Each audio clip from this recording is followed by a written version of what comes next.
Pak Basit, Oke, Mas.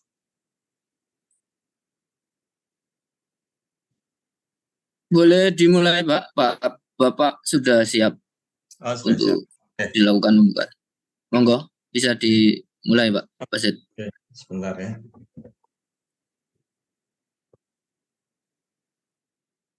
Videonya belum muncul Pak. Oke. Izin Pak Kasubdit. Assalamualaikum warahmatullahi wabarakatuh. Bismillahirrahmanirrahim. Alhamdulillahirabbil alamin wa bihi nasta'inu ala umuri dunya waddin. Sayyidina wa maulana wa habibina wa syafi'ina wa qurrati a'yunina Muhammadin sallallahu alaihi wa alihi wasallam. Rabbis shrah li sadri wa yassir li amri wahlul 'uqdatam min lisani yafqahu qawli amma ba'd.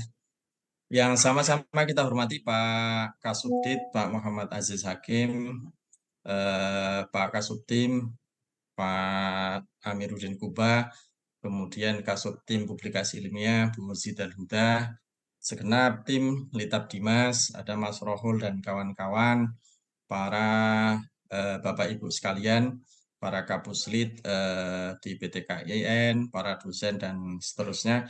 Alhamdulillah pada pagi hari ini kita sudah menyiapkan untuk sosialisasi terkait dengan pembukaan penerimaan seleksi proposal atau pengajuan proposal penelitian berbasis SPK untuk anggaran tahun 2024. Jadi ada bukan terkendala, tetapi baru kali ini kita bisa melakukan sosialisasi karena memperhitungkan beberapa hal terkait dengan regulasi, kehati-hatian kita agar pelaksanaan riset, penerimaan proposal, seleksi itu tidak menabrak aturan. Jadi yang kemarin kita mendapatkan peringatan terkait dengan beberapa hal termasuk jumlah nominal yang tidak sesuai dengan PMK yang juknisnya terbit terlebih dahulu, kemudian PMK-nya baru belakangan. Nah, kita ini menunggu PMK untuk SPK atau 2024, jadi agak terlambat. Salawat serta salam mari sentiasa kita haturkan kepada junjungan kita Nabi Agung Muhammad Shallallahu Alaihi Wasallam. Mudah-mudahan kelak kita mendapatkan syafaatnya. Amin Allahumma amin. Bapak Ibu yang saya hormati dan saya banggakan, langsung saja karena ini waktu di hari Jumat, saya kira di Indonesia bagian timur ini sudah jam setengah 12 ya, jam setengah 12 bentar lagi akan Jumatan.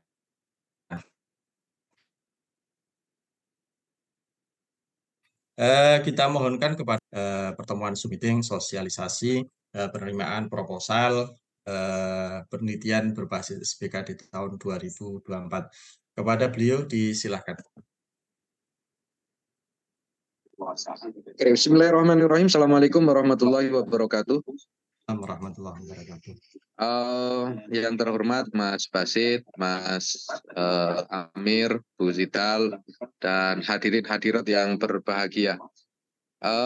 Senang sekali rasanya pada kesempatan kali ini saya bisa berjumpa dengan Bapak Ibu sekalian. Tapi mohon maaf ini saya harus segera bergabung dengan Zoom meeting dengan Setwapres karena saya harus mewakili Pak Direktur Diktis untuk menyampaikan materi. Jadi nanti langsung dihandle oleh Mas Basit dan tim. Jadi semoga aja Bapak Ibu sekalian bisa ikut berpartisipasi aktif dalam bantuan Litab Dimas tahun 2024 yang akan datang. Baik, Bapak Ibu sekalian, mari kita buka acara sosialisasi ini dengan bacaan Ummul Kitab. Ala hadhihi niyah wa ala kulli niyatin sholihah. Al-Fatihah.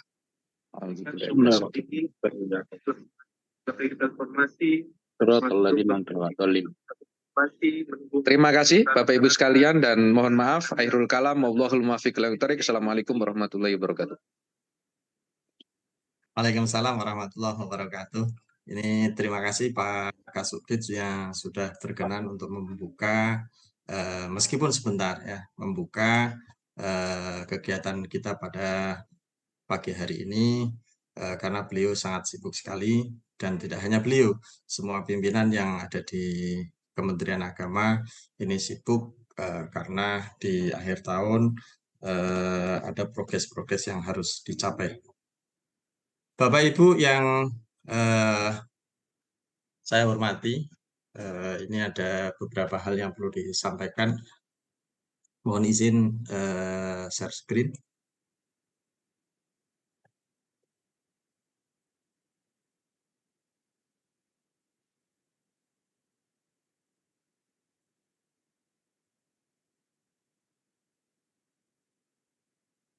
Oke. Ini Bapak Ibu para dosen yang saya hormati baik dari PTKN maupun PTKIS.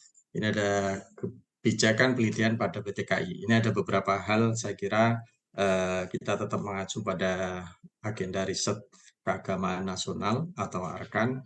Namun ada beberapa hal yang perlu mungkin saya ingatkan kembali, kita ingatkan kembali tentang kewajiban kita. Ini dari 3 dharma perguruan tinggi yang harus dilakukan oleh para dosen. Pertama, penyelenggaraan pendidikan dan pengajaran. Kedua, penyelenggaraan penelitian. Kemudian penyelenggaraan pengabdian masyarakat. Dari 3 dharma ini, dari tridharma ini 2 dharma di subdit kita. Baik penelitian maupun pengabdian kepada masyarakat. Ini Bapak Ibu sangat memahami sekali terkait dengan 2 hal ini. Nah, ini di tahun ini karena satu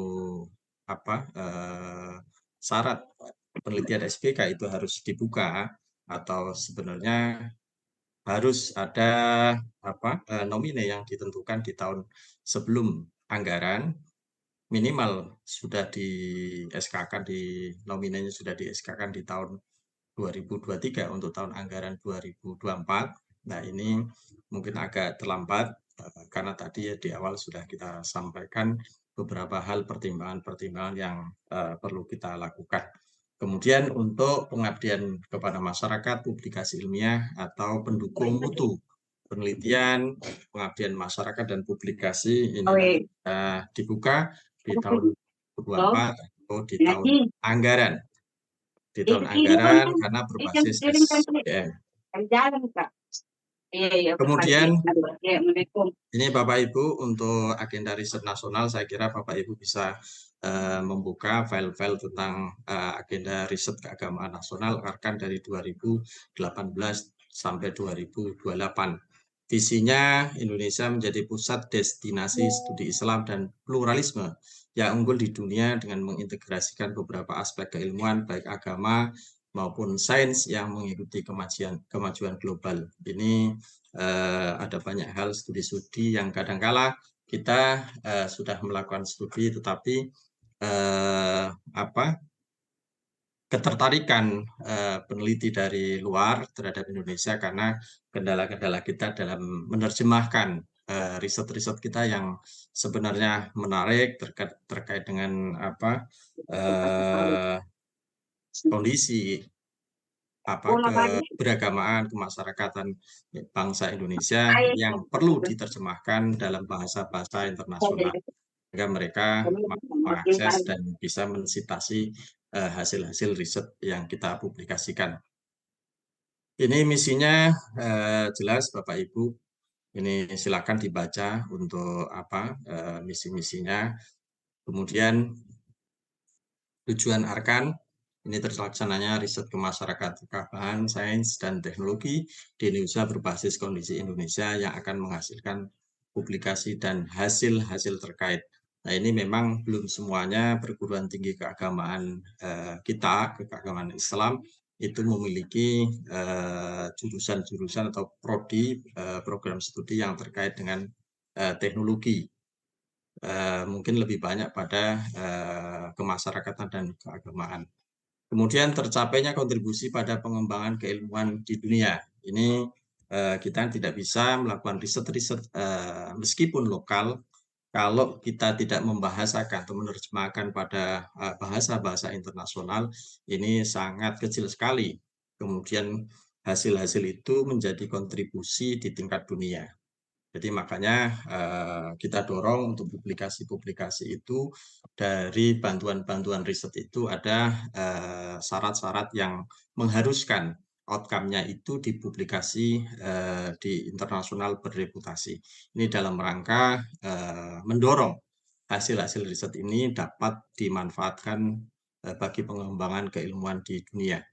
Kemudian terrealisasinya kebijakan-kebijakan publik pemerintah Indonesia berbasis riset dan pengetahuan. Ini juga menjadi satu masalah tersendiri karena kebijakan tidak berbasis riset. Dulu ada saat Litbang itu kita didorong untuk memberikan kontribusi sumbangan-sumbangan bahan kebijakan dari hasil-hasil riset, sehingga kebijakan-kebijakan itu memang didasarkan dalam pada kondisi real masyarakat. Ada beberapa hal yang memang terkesan pengambilan keputusan-keputusan ini tidak dari pertimbangan-pertimbangan riset. Nah, ini Bapak Ibu sekalian, saya kira selain publikasi di jurnal-jurnal ilmiah yang dimanfaatkan atau bisa dimanfaatkan, disitasi oleh para akademisi, para peneliti, juga penting kiranya beberapa hasil riset itu menjadi bahan kebijakan atau naskah kebijakan, policy brief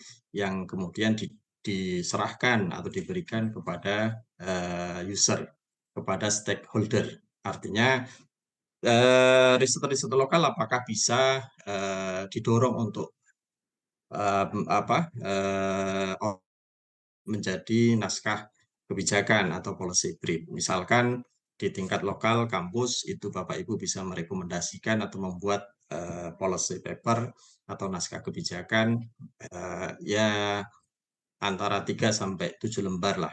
Kemudian diberikan ke rektor apa yang harus dilakukan oleh rektor, apa yang harus dilakukan atau diambil kebijakan apa, sehingga untuk pembenahan-pembenahan di tingkat lokal dalam hal ini kampus. Bapak Ibu juga bisa melakukan atau membuat naskah kebijakan ketika melakukan riset, misalkan di daerah Nganjuk, misalkan di daerah Palembang, itu kemudian rekomnya ke pemerintah kota atau pemerintah kabupaten setempat. Sehingga pemerintah setempat itu benar-benar mengetahui kondisi real kemasyarakatan yang disampaikan oleh Bapak Ibu berdasarkan riset-riset ilmiah.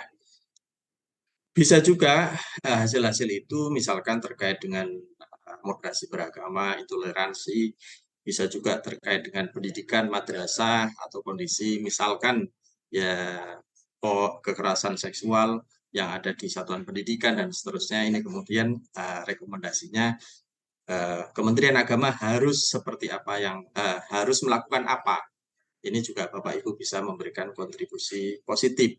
Artinya hasil riset itu tidak hanya dinikmati oleh para akademisi, para peneliti untuk menunjang PAK. Jadi kalau menulis karya tulis ilmiah, kemudian dipublikasi, kemudian ada angka kreditnya, itu tidak seperti itu juga. Itu oke, tetapi akan lebih bermanfaat lagi apabila hasil-hasil riset itu bisa menjadi bahan pertimbangan kebijakan, pembuatan kebijakan, sehingga pemerintah itu membuat kebijakan strategis dari masukan Bapak Ibu sekalian. Itu menjadi jariah amaliyah Bapak Ibu, selain PAK, selain nanti tunjangan, selain kenaikan pangkat dan seterusnya, itu juga menjadi satu amal jariah yang saya yakin insya Allah tidak akan terputus hingga Bapak Ibu meninggal dunia selama kebijakan itu masih diterapkan. Kemudian terlaksananya riset-riset inovatif berkelanjutan. Ini mungkin desain satu desain riset yang sustain, ada keberlanjutan, mungkin multi-years. Ada inovasi-inovasi yang harus dilakukan oleh Bapak Ibu sekalian. Jadi tidak hanya inovasi itu tidak hanya melulu saintek, itu tidak hanya saintek, tetapi sosial humaniora pun membutuhkan satu inovasi-inovasi yang mungkin imajinatif Bapak Ibu sekalian itu bisa kemudian dituangkan dalam riset-riset ini. Misalkan metode pembelajaran tertentu yang bisa juga dirangkai dari ragam metodologi, kemudian pendekatan-pendekatan sosial kemasyarakatan, metode pengembangan masyarakat, dan seterusnya. Ini saya kira Bapak Ibu sekalian dengan langsung bersentuhan kepada masyarakat, participatory action research misalkan, atau kemudian observasi partisipatory, di sana Bapak Ibu sudah merasakan kemudian bagaimana memberikan solusi atas problem. Jadi peneliti tidak hanya melulu mengambil data, datang mengambil data, kemudian pulang. Ini peneliti juga bisa menjadi fasilitator untuk mendampingi masyarakat untuk keluar dari problem yang dihadapi. Mereka dibantu untuk menggali potensi-potensi dirinya, potensi-potensi masyarakat, sehingga solusi itu tidak terkesan dipaksakan. Ini mungkin saya kira tidak hanya riset-riset saintek, tapi sosial humaniora pun sangat penting sekali. Kemarin saat ada koordinasi Kapuslit PTKIN seluruh Indonesia, salah satu narasumbernya itu Prof. Najib Burhani, ini juga mengingatkan bahwa Indonesia, PTKI itu mempunyai kekayaan yang beragam. Misalkan metodologi membaca kitab, ada 99 metode cepat membaca Al-Quran. Kalau itu dipatenkan juga bisa dipatenkan.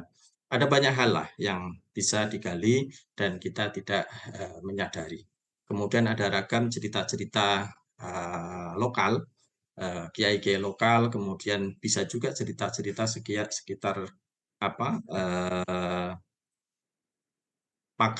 makam aulia, itu ada satu cerita-cerita yang bisa kemudian dibukukan atau divideokan dan seterusnya. Ini bisa menjadi satu cerita menarik dan cara untuk menyimpan satu sejarah yang beredar di kalangan masyarakat. Kemudian ini sasaran Arkan, saya kira Bapak Ibu juga sudah sangat memahami, membaca agenda riset ini, meningkatnya kapasitas dan kualitas sumber daya peneliti profesional. Ini peneliti harus meningkatkan kapasitasnya, bisa dengan kolaborasi, dengan mengikuti short course atau riset-riset kerjasama, baik antar perguruan tinggi, kemudian lintas studi maupun dengan kementerian dan lembaga lain. Kemudian meningkatnya kualitas pengelolaan manajemen riset, inovasi, dan pengembangan terutama di lingkungan perguruan tinggi, kampus dan pusat-pusat penelitian. Ini saya kira manajemen pengelolaan riset dulu berbasis SBM, kemudian SBK, ini lebih diperingankan lagi. Kalau SBK itu yang dituntut hanya keluaran. Namun proses itu penting. Jadi tidak hanya luaran saja tiba-tiba terbit di satu jurnal tertentu, tapi prosesnya tidak berjalan. Proses itu kemudian kita saling sharing knowledge antara satu sama lain. Jadi tidak ada, jangan sampai terjadi satu tim itu tidak ada kerjasama. Atau kemudian hanya mengatasnamakan saja anggota dicatut, kemudian tanpa ada sharing knowledge, tanpa ada kerja tim di dalam tim tersebut. Termasuk pengelolaan riset dan inovasi di perguruan tinggi. Saya kira Bapak Ibu yang mengelola riset di perguruan tinggi ini bisa kemudian melakukan kolaborasi atau kerjasama baik dalam maupun luar negeri. Jadi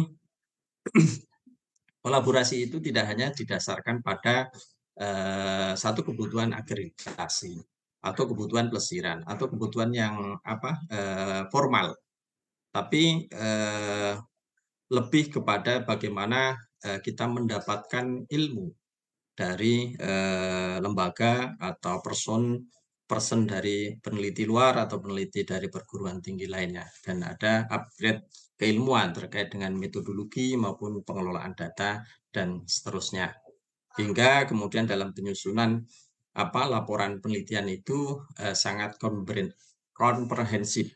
Jadi tidak hanya satu sisi. Misalkan kalau kita baca hasil-hasil riset di BPS, itu kan hanya angka-angka yang muncul.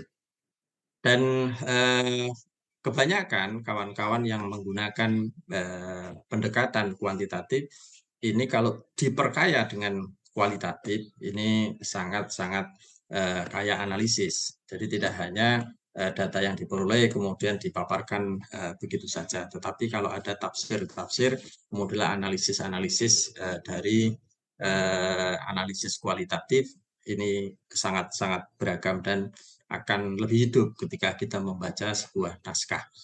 Kemudian meningkatkan jumlah publikasi ilmiah pada jurnal nasional dan internasional hak kekayaan intelektual dan paten. Ini Bapak Ibu sebenarnya tugas tadi di atas itu ada 3 dharma itu, tanpa bantuan penelitian pun Bapak Ibu berkewajiban menjalankan 3 dharma tersebut, yang ngajar, yang meneliti, dan melakukan pengabdian kepada masyarakat. Satu lagi yang include dalam 2 hal itu, yaitu publikasi ilmiah. Karya-karya Bapak dipublikasikan di jurnal-jurnal ilmiah, terutama sesuai dengan kepakarannya, yang dapat menunjang angka kredit kum maupun kam dari Bapak Ibu sekalian. Yang terpenting seorang peneliti itu pemikiran dan gagasannya dapat ditangkap dari satu tulisan yang dipublikasikan dalam jurnal ilmiah. Nah, ini kami pembukaan atau bantuan penelitian baik di Satker PTKIN maupun Diktis ini mendorong untuk meningkatnya jumlah publikasi ilmiah baik nasional maupun internasional. Terutama yang paling penting bagaimana kemudian publikasi jurnal atau artikel Bapak Ibu di jurnal nasional maupun internasional itu mampu disitasi. Nah, bagaimana caranya? Saya kira Bapak Ibu sudah punya kiat-kiat agar artikel jurnal Bapak Ibu sekalian bisa disitasi oleh orang lain. Kemudian yang berikutnya meningkatnya keterlibatan peneliti dalam seminar, pertemuan, konferensi nasional dan internasional. Bapak Ibu dalam kepakaran tertentu, saya kira membutuhkan untuk mentransfer knowledge, untuk menampakkan gagasan, ide yang mungkin genuine dari Bapak Ibu sekalian. Ini kan perlu terlibat dalam seminar, baik sebagai pemakalah maupun narasumber, baik nasional maupun internasional. Ini perlu disiapkan bagaimana Bapak Ibu memperluas jaringan-jaringan intelektual yang sesuai kepakaran dari Bapak Ibu sekalian. Hasil-hasil riset tidak hanya dipublikasi dalam satu artikel jurnal. Kalau Bapak Ibu bisa mereproduksi, hasil-hasil riset, misalkan satu riset itu ada 5 pertanyaan rumusan masalah, ini bisa kemudian dipecah setiap satu rumusan masalah kemudian menjadi satu artikel, itu berarti menjadi 5 artikel. Kalau itu riset kuantitatif, saya kira Bapak Ibu juga sangat memahami bagaimana kemudian indikator-indikator itu bisa dipecah kemudian menjadi satu artikel tersendiri. Yang berikutnya, terakhir meningkatnya kuantitas dan kualitas konsorsium keilmuan. Tadi sudah saya sampaikan bahwa bagaimana kemudian kepakaran Bapak Ibu sekalian itu kemudian bisa ngumpul jadi satu di forum-forum di konsorsium keilmuan tertentu dan bisa menjadi kontributor dalam konsorsium tersebut. Ini menjadi personal branding bagi Bapak Ibu sekalian sebagai seorang dosen dan juga seorang peneliti. Kalau kemudian terkenal di kandang sendiri, ini kan mohon maaf, ini jangan sampai kemudian menjadi jago KT atau ayam kandang. Bapak Ibu harus keluar ide genuine, gagasan genuine Bapak Ibu sekalian, itu harus muncul, harus dimanfaatkan. Satu jariah keilmuan itu ketika ilmu itu diakses kemudian bermanfaat bagi yang lain, itu sadar ataupun tanpa sadar, kalau itu kemudian gagasan Bapak Ibu itu digunakan, diakses kemudian dimanfaatkan oleh orang lain, ini akan menjadi satu jariah bagi Bapak Ibu sekalian.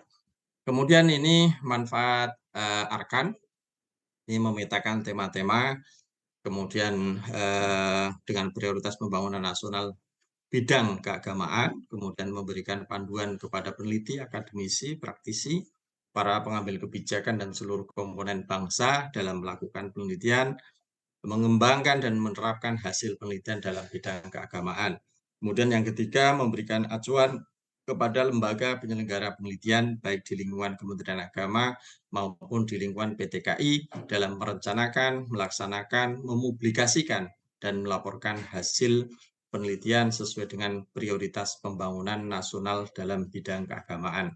Ini Bapak Ibu juga ketika menyusun proposal atau menyusun tema-tema, Bapak Ibu dosen menyusun proposal itu mohon melihat arkan, kemudian melihat prioritas pembangunan. Saya contohkan misalkan terkait dengan kontribusi PT KIN terhadap pengentasan kemiskinan atau ke kontribusi PT KIN terhadap penanggulangan kekerasan seksual.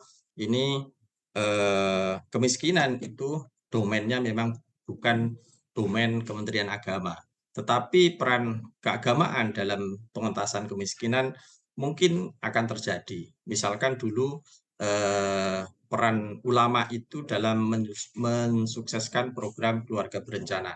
Ini keluarga berencana program BKKBN, tapi ada kontribusi dari bidang keagamaan untuk mensukseskan hal tersebut, termasuk di bidang pengentasan kemiskinan. Saya kira konsep-konsep misalkan kadal fakru ayyakuna kufron ini juga menjadi ranah bidang keagamaan. Jadi ketika kefakiran lebih mendekatkan kekufuran, ini juga perlu ditengok. Jadi tidak hanya persoalan-persoalan keagamaan ansih dalam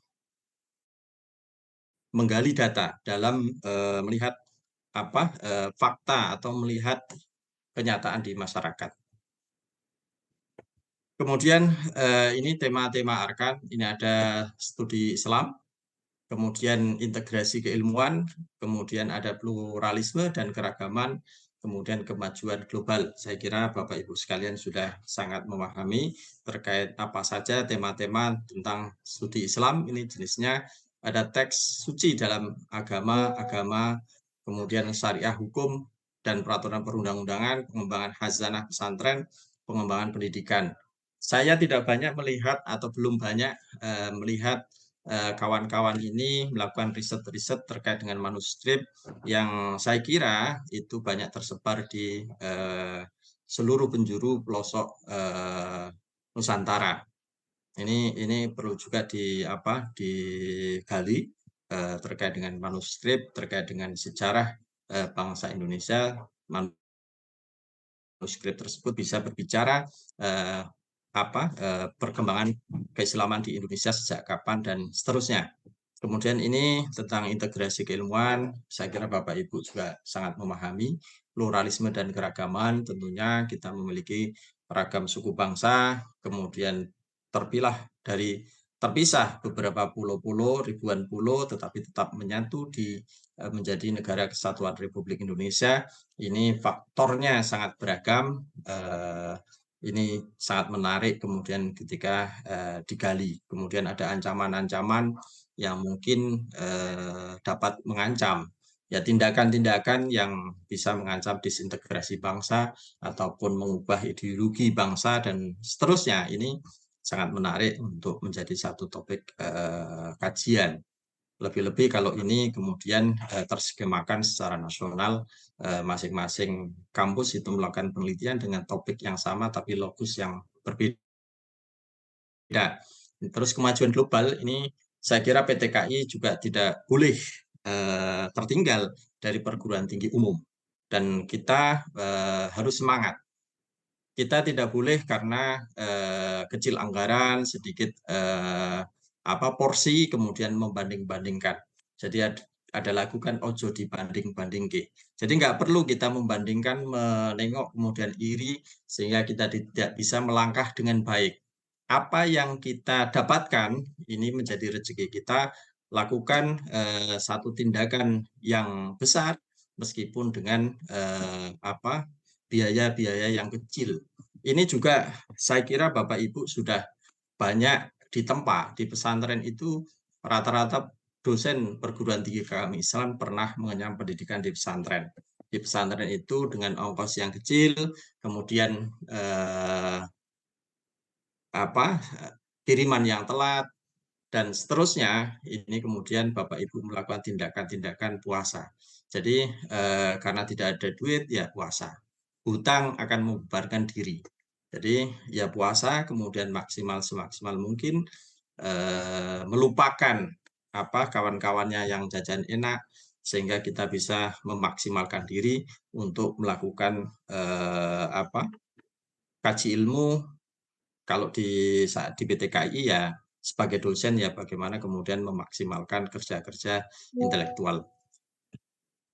Kemudian ini pemetaannya ini di 2023 sampai 2008, ini 5 tahun ke depan.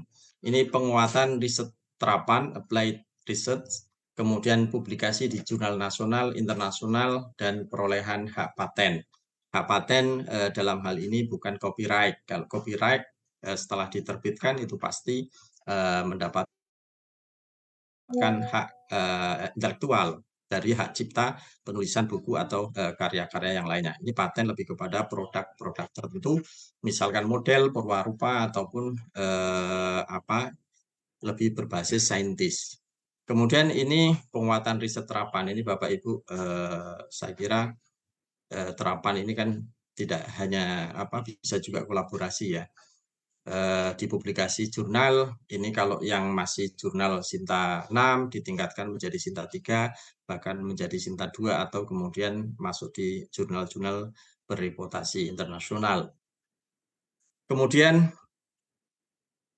ini Bapak Ibu pemetaan short term roadmap Arkan 2018 sampai 2028. Saya kira Bapak Ibu bisa membaca di dokumen Arkan. Kemudian nah ini Bapak Ibu, ada problem penelitian kita. Riset kita itu ada beberapa. Nah, pertama, keterlibatan sumber daya. Keterlibatan sumber daya. Banyak perguruan tinggi mengalami keterbatasan anggaran dan fasilitas untuk penelitian. Dalam beberapa kasus, hal ini dapat membatasi lingkup penelitian dan menyulitkan peneliti untuk melakukan eksperimen atau analisis yang lebih kompleks. Nah, ini sarana dan pembiayaan. Tadi sudah saya sampaikan riset-riset kita anggarannya kecil. Kemudian fasilitasnya juga terbatas. Nah, ini kendala-kendala tersebut bukan kemudian tidak dicarikan solusi. Jadi solusinya apa? Dengan anggaran sedikit kita bisa memaksimalkan kerja-kerja riset, kerja-kerja penelitian. Ini bisa juga mengakses dana dari BRIN, mengakses dana dari LPDP, dan kemudian kolaborasi antar perguruan tinggi atau sharing pembiayaan. Jadi Bapak Ibu bisa melakukan terobosan-terobosan itu. Kemudian sekarang kalau berbasis penelusuran web juga desk riset saja bisa menghasilkan satu tulisan-tulisan analisis yang lebih kompleks ketika kita sangat mendalami sebuah analisis data yang kompleks. Kan tidak hanya analisis data itu kualitatif itu juga beragam. Kemudian ada kuantitatif pun ada beragam. Nah, kalau akan lebih kompleks dengan pembiayaan minimalis, ini kan bisa kemudian bekerja sama atau bermitra dengan, kalau kita kualitatif, bermitra dengan dosen-dosen yang basicnya sering menggunakan pendekatan kuantitatif. Kemudian terbatasnya waktu, ini satu kendala tersendiri. Kita merancang bahwa minimal riset itu dilakukan 6 bulan. Ini minimal. Ada riset-riset yang sangat panjang, misalkan riset antropologi, ini juga sangat panjang sekali untuk melakukan riset-riset itu. Nah, lebih-lebih riset dengan pembiayaan, skema pembiayaan dari BUPTN itu, terutama yang dari kami, ini direktorat, ini uang dicairkan di November, kemudian Desember harus selesai atau melaporkan keuangan dan progres di tanggal 31 Desember. Ini sangat mepet sekali. Nah, bagaimana kemudian riset-riset ini dengan terbatasnya waktu kemudian bisa melakukan riset-riset secara riset-riset yang berkualitas, hasilnya bermutu. Nah, ini juga Bapak Ibu sekalian ada data sedikit tapi analisisnya kompleks. Ini butuh satu ketajaman analisis, terutama kalau penelitian kualitatif itu berarti pengetahuan dasar dari kita sebagai peneliti. Kalau pengetahuan dasar kita tentang subjek tertentu dengan pengetahuan yang sangat kompleks, maka satu subjek tertentu itu bisa dianalisis dari berbagai sisi. Kemudian masalah metodologi ini juga sangat beragam. Jadi metodologinya kebanyakan misalkan alirannya aliran kualitatif. Ini juga perlu di-upgrade.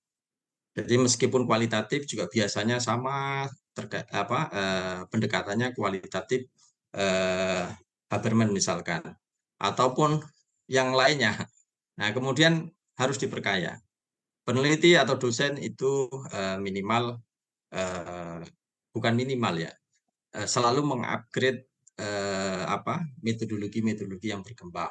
Jadi kalau menggunakan pendekatan kuantitatif ya bagaimana kemudian belajar aliran-aliran yang atau menganut madhab kuantitatif. Kalau yang kualitatif ya kuantitatif, yang biasa kuantitatif, cobalah untuk sharing pengetahuan metodologi terkait metodologi kualitatif. Dan ini insya Allah insya Allah kami merancang di 2024 ini selain metodologi pengabdian juga metodologi short course riset metodologi juga academic writing atau kursus terkait dengan penulisan karya ilmiah. Kemudian masalah kejujuran dan etika. Ini Bapak Ibu sekalian, saya kira Bapak Ibu sangat memiliki integritas.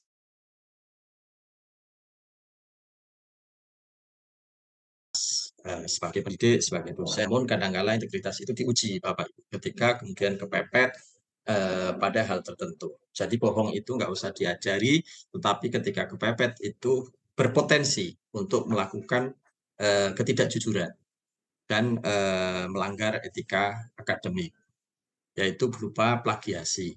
Jadi ketika cek Turnitin di copy paste dari artikel-artikel yang berkembang liar di internet, apalagi ada artificial intelligence, ini akan lebih mudah untuk kita mengambil atau menskemakan satu proposal riset atau kemudian laporan risetnya. Tapi kita akan gagap ketika mempertanggungjawabkan atau ketika kita dianggap seorang pakar.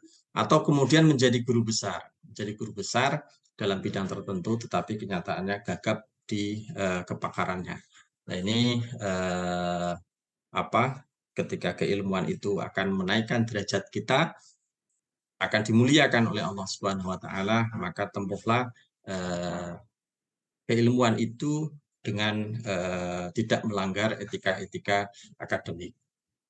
Kemudian ketidakberlanjutan penelitian. Nah ini Bapak Ibu, ketidakberlanjutan penelitian ini bukan hanya dimaknai multi-years, bukan hanya dimaknai sekarang meneliti besok dilanjutkan dengan topik itu, tapi lokusnya berbeda atau kemudian dilanjutkan untuk pengembangan tertentu. Bisa saja penelitian tersebut berkelanjutan karena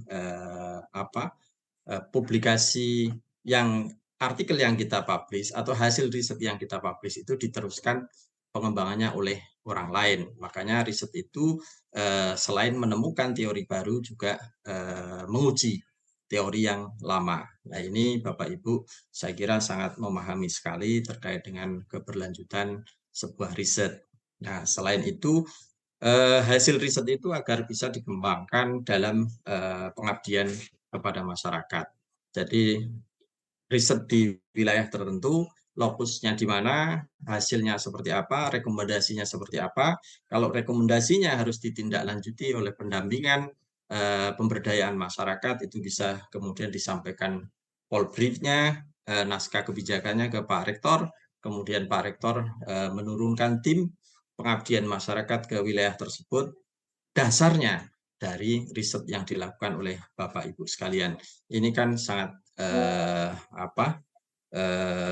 ketika kita melakukan treatment terhadap masyarakat tertentu, riset itu kita dapat hasilnya seperti apa, kemudian dilanjutkan oleh pengabdian masyarakat. Kemudian ini Bapak Ibu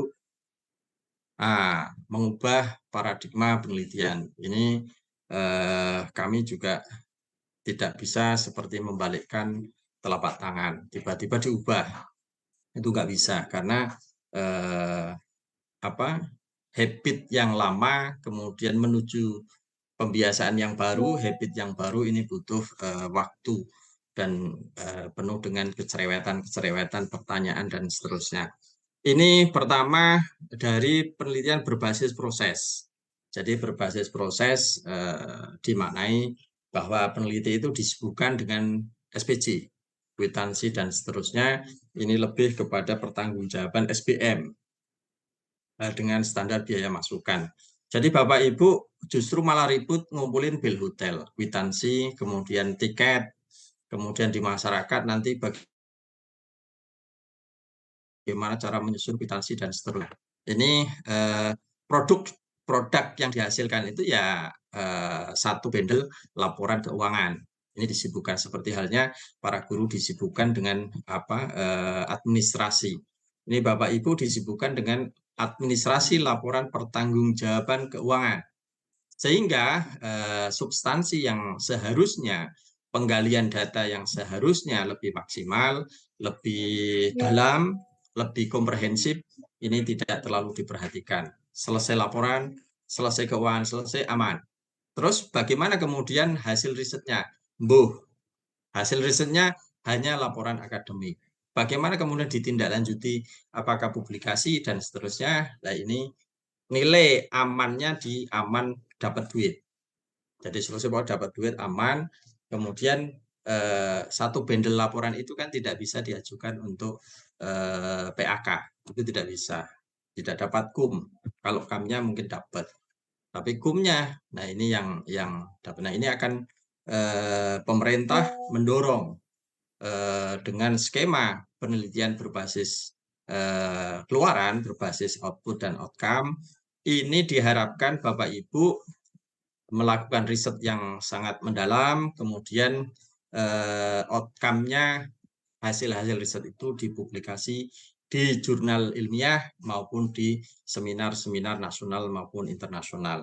Kalau Bapak Ibu kaya data, maka saya kira artikel yang Bapak terbitkan tidak hanya satu artikel, bisa beberapa artikel. Ini tergantung skema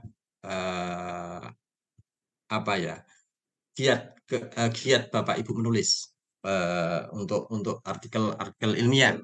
Nah ini untuk dana diberikan dalam bentuk block grant, bantuan. Bapak Ibu tidak perlu melaporkan rincian keuangan.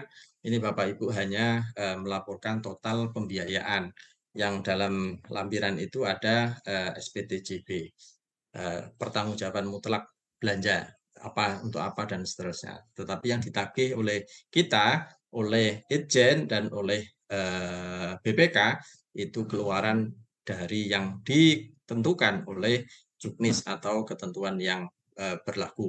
Nah ini diharapkan produktivitas dari Bapak Ibu sangat tinggi. Jadi selesai, kemudian bisa membuat polbrief, kemudian bisa menyusun artikel, syukur-syukur jadi lebih dari satu artikel, kemudian dipublikasi, termasuk cetak buku. Kemudian 4 aspek dasar penelitian berbasis SBK, ini Bapak Ibu. Pertama, pembiayaan penelitian berasal dari anggaran pendapatan dan belanja negara, APBN, bukan dari lembaga donor luar negeri dan atau dari masyarakat. Ini dari APBN. Yang kedua, itu proses seleksi mekanisme penetapan penerima kelayakan hasil dan keluaran penelitian didasarkan atas regulasi penelitian. Nah, ini mekanisme penetapan penerima kelayakan hasil dan seterusnya, ini ada mekanismenya. Salah satunya ada tim review atau komite penilaian yang mereview dari penerimaan proposal, kemudian kelayakan hasil serta keluaran. Ini ada tim reviewernya. Ini dan itu diatur dalam juknis dan regulasi yang berlaku. Yang ketiga, satuan biaya penelitian didasarkan atas alokasi yang merujuk pada standar biaya keluaran sub keluaran penelitian SBK. Ini Bapak Ibu, rujukannya dari PMK. Kalau untuk SBK tahun 2024 ini merujuk pada Peraturan Menteri Keuangan nomor 113 tahun 2023. Kemudian yang keempat, mekanisme pembayaran dan pertanggungjawaban bantuan penelitian berbasis standar biaya keluaran merujuk pada Peraturan Menteri Keuangan 2023 tahun 2020.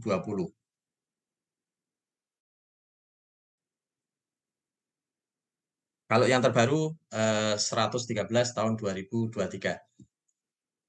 Baik Bapak Ibu, ini skema atau perbedaan penelitian berbasis SBK tahun 2023 dan tahun 2024 yang akan datang.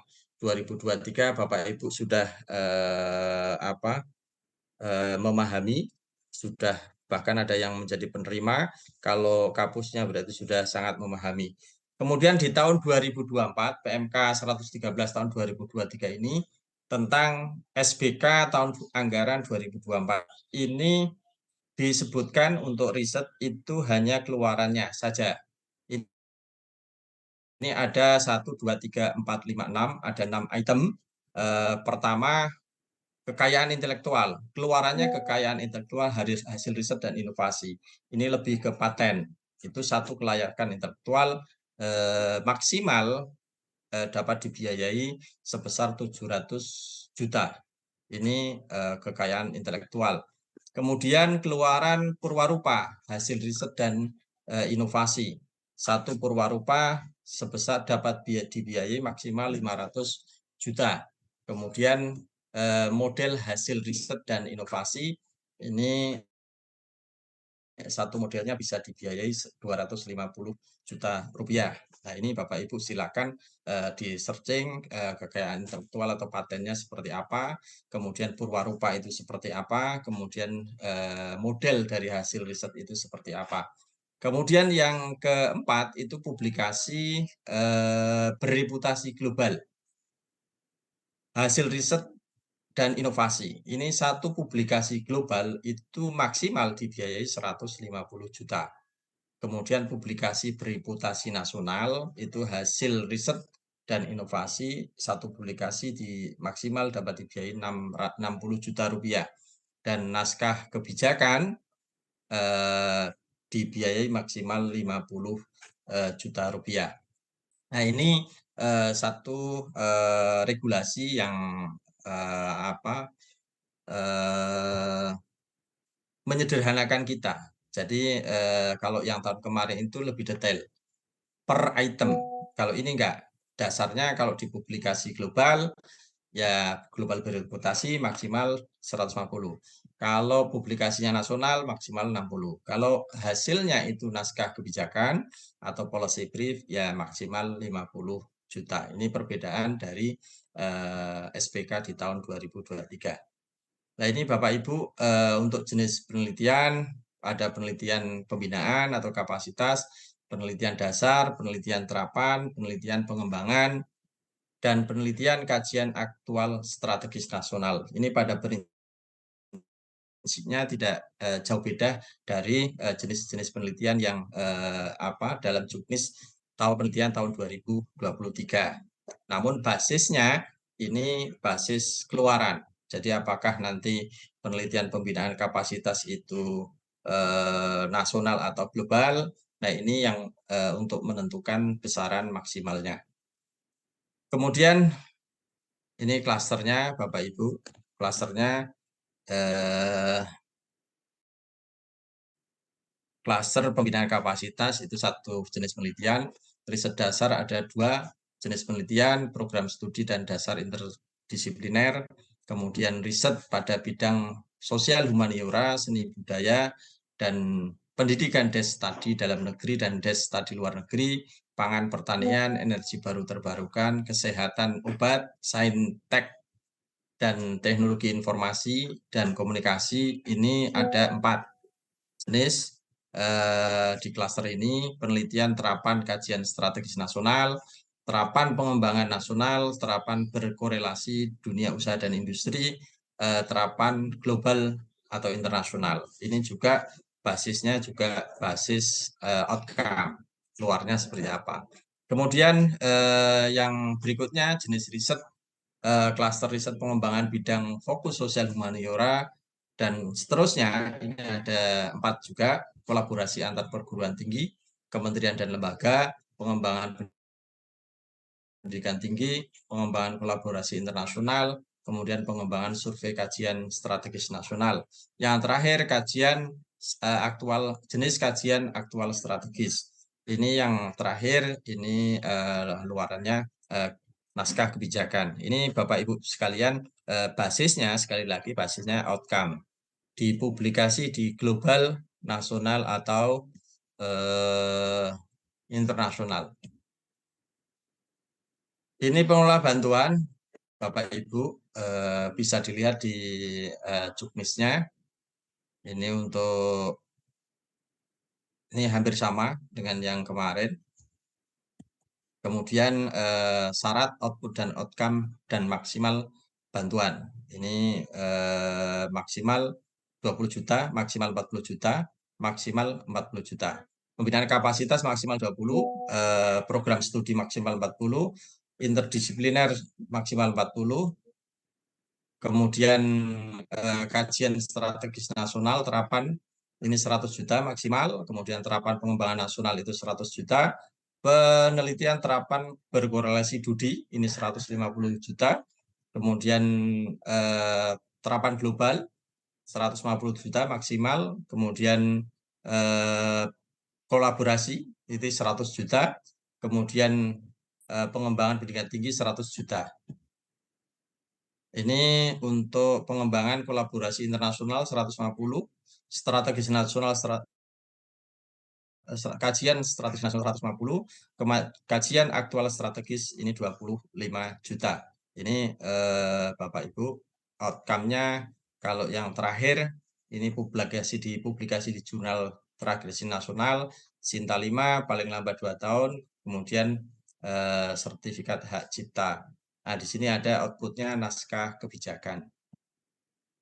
Ini Bapak Ibu kriteria utama, 5 kriteria itu originalitas, kemudian novelty, kebaruan, kemudian kemanfaatan, berbasis metodologi penelitian, dan regulasi. Ini Bapak Ibu nanti akan diseleksi baik secara substansi maupun nanti saat wawancara ini akan dipertanyakan 5 hal ini.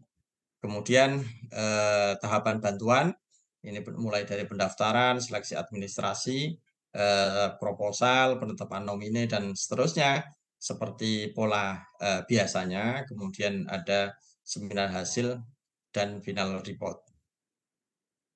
Ini pencairan bantuan di bawah 100 juta dan di atas 100 juta. Kalau di bawah 100 juta, ini ada ketentuan-ketentuannya di lampiran juknis. Kemudian di atas 100 juta. Dan biasanya kalau di bawah 100 juta itu dicairkan sepenuhnya, dan di atas 100 juta dicairkan 70% terlebih dahulu. Namun untuk kontrol dari penggunaan anggaran Bapak Ibu sekalian, biasanya kita akan melakukan kebijakan-kebijakan terkait dengan pencairan dana. Kemudian kebijakan penting di tahun 2024. Ini afirmasi P3IS seperti halnya tahun kemarin ini Pak Direktur ingin mendorong peningkatan kualitas mutu riset maupun publikasi dari perguruan tinggi keagamaan Islam. Nah, ini tahun 2024 sama ya mekanismenya tetap dilakukan, proposal, kemudian dilakukan seleksi dan seterusnya. Tentunya kawan-kawan dari PT KIS ya bisa melakukan peningkatan kapasitas penyusunan proposal penelitian. Jadi ya bisa bersaing, bisa ada pendampingan lah di sana sehingga proposal itu lebih baik dan hasil-hasilnya lebih baik. Yang kedua, penataan klaster tadi sudah sudah kita jelaskan terkait dengan penataan klaster. Salah satunya ada penambahan klaster budi dan klaster riset survei, termasuk saintek itu sudah kita masukkan dalam klaster atau jenis-jenis penelitian yang ada, sehingga kawan-kawan dari TIK, kawan-kawan dari kesehatan, kedokteran, pertanian, dan seterusnya bisa berpartisipasi di kebijakan-kebijakan bantuan di tingkat diktis. Kemudian penataan reviewer, ini di tahun 2024 setiap 3 tahun sekali kita akan melakukan seleksi reviewer, dan ini ada evaluasi. Kita lakukan evaluasi terhadap reviewer. Syarat-syarat kemarin itu agak terlalu memberikan ruang seluas-luasnya terhadap para reviewer. Namun ada hal-hal yang masukan kepada kami, bagaimana kemudian seorang reviewer yang tidak produktif itu mereview menjadi reviewer satu riset penelitian. Kemudian bagaimana kemudian seseorang yang kemudian terindikasi melakukan penyelewengan atau pelanggaran etika akademik, kemudian menjadi reviewer. Ini yang kemudian menjadi concern Pak Direktur, bagaimana kemudian penataan tidak hanya di proses seleksi, tidak hanya di proses risetnya, tidak hanya pada mendorong hasil risetnya, tetapi kontrol kualitinya reviewer dalam hal ini ya perlu juga di-upgrade. Perlu juga kemudian ada penataan untuk reviewer. Kemudian penataan output dan outcome, ini saya kira tadi juga sudah kita singgung. Kemudian peluang kolaborasi internasional. Ini ada riset kolaborasi dengan skema pendanaan LPDP. Kemarin saat pertemuan rakor PT KIN, Kapus Lead PT KIN, ini kita mendatangkan kepala direktur LPDP yang di sana ada peluang riset-riset yang bisa dibiayai oleh LPDP, dan tidak hanya biasanya nerjang tahun. Tidak hanya 1 tahun anggaran 2023 atau 2024 saja, bisa dilakukan 1 tahun. Kalau bantuannya cair di Desember, ya 2023 bisa saja nanti sampai Desember 2024. Bahkan berpotensi untuk multi-years. Besarannya tidak kemudian berapa juta klasternya apa tidak. Nah, reviewernya itu bisa jadi dari akademisi, ilmuwan, kemudian pengusaha, kemudian profesi-profesi tertentu yang mungkin layak untuk menjadi reviewer dari proposal Bapak Ibu sekalian. Bapak Ibu harus menyampaikan konsepnya, kemudian seperti apa gagasannya, apakah itu kemudian dinilai bagus oleh reviewer yang disediakan oleh LPDP. Yang kedua, short course, riset, pengabdian masyarakat, dan academic writing dengan skema pendanaan LPDP. Ini pun insya Allah akan kita rancang terkait dengan short course riset metodologi, kemudian pengabdian, kemudian academic writing di tahun 2024. Semoga ini bisa membantu Bapak Ibu meningkatkan kapasitas baik metodologi riset dan pengabdian maupun skill menulis dari para dosen PTKI. Mungkin itu saja Bapak Ibu, ini cukup lama sekali ya saya menyampaikan, mudah-mudahan apa yang saya sampaikan cukup jelas. Saya kira ini mohon Silakan Bapak Ibu apabila ada hal-hal yang ingin ditanyakan, monggo. Terima kasih. Assalamualaikum warahmatullahi wabarakatuh.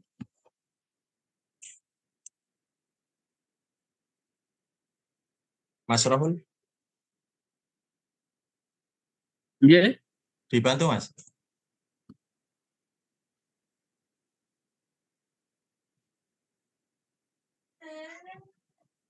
Monggo Bapak Ibu. Sebentar aja. Saya Oke. mau izin Bapak dulu. Mau izin Bapak dulu.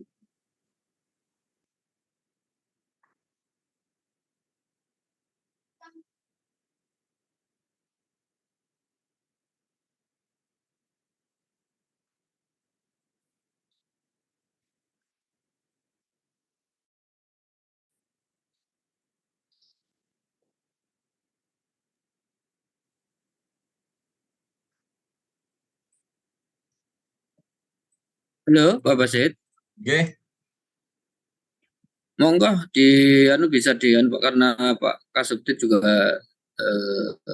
mempersilakan untuk diskusi. Baik Bapak Ibu semuanya, terima kasih atas kehadirannya pada siang menjelang sore hari ini.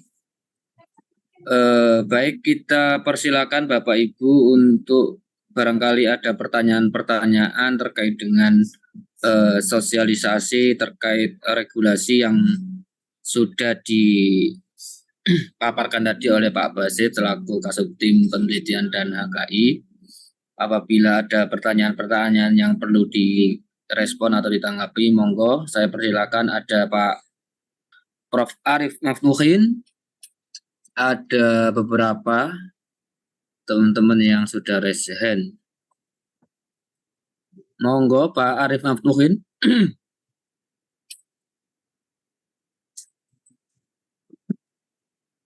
Terima kasih, Mas Rohul. Tambah ganteng ya. Iya. Mas Basit, saya mau nanya. Tadi kan kelihatannya kalau berdasarkan SBK, jumlah uang itu yang 2024 ditentukan atau jumlah dana itu ditentukan dari jenis publikasinya dan hanya berdasarkan jenis publikasinya yang 4 level tadi ya kalau nggak salah, dari yang 4 atau 5 tadi, dari yang 600-700 juta tadi terus turun 6. sampai itu. Nah, sementara dari pedoman penelitiannya Diktis yang dikeluarkan Diktis itu, jumlah itu tidak berdasarkan publikasi tetapi jenis penelitian. Jadi kalau penelitiannya dasar dapatnya 25 juta, kalau kolaborasi internasional 150 juta. Nah, itu nanti ketemunya bagaimana antara dua jenis pedoman tadi, karena kalau berdasarkan SBK harusnya kan berdasarkan jenis publikasinya, tidak berdasarkan jenis penelitiannya. Gitu aja, terima kasih Mas Basit, matur nuwun. Terima kasih Pak Arif. Terima kasih Prof. Arif. Baik, saya persilakan Bu Fitriani. Monggo. Sesi pertama kita beri 5 ya penanya secara langsung untuk bisa nanti ditanggapi oleh Pak Kasubdit atau Pak Basit. Monggo Bu Fitriani. Iya. Mas. Baik, bismillahirrahmanirrahim. Assalamualaikum warahmatullahi wabarakatuh.